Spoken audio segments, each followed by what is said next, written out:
Part 9. God's blessings grow. David was amazed at how good God was. David wanted to do something nice for God. David decided to build God a house. But one night, God sent word to David. He didn't want David to build him a house. God said that David's son would build a house instead. Then God surprised David. God promised to build David a house. Not a real house made of bricks or wood, but a kingdom, God's kingdom. And then God surprised David again.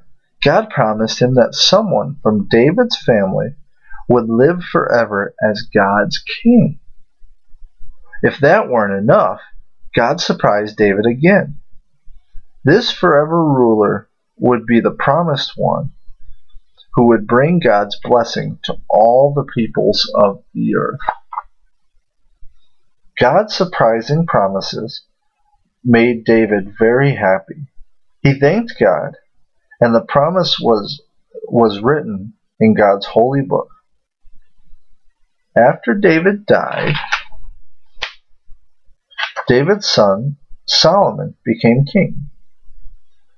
With gold and wood, he built God a great house. It was a beautiful place called a temple.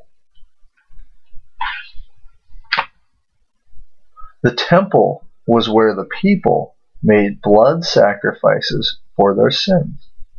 When God saw this great sign, he would forgive or pass over the sins of his people.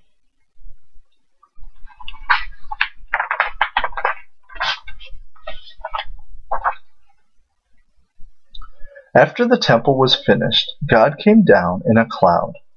The people were happy and gave thanks to the Lord, saying, "He is good, for his steadfast love endures forever." A queen came to see Solomon, his palace, and the temple he had built. She asked him lots of questions, and God gave Solomon wisdom for them all. The queen was amazed and greatly helped by all that he said, and was blessed by God for having come.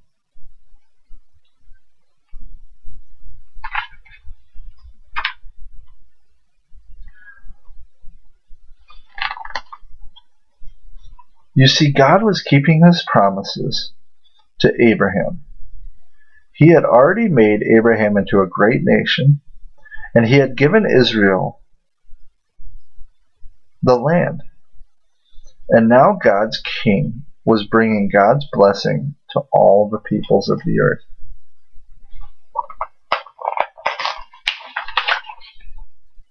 That's it for tonight.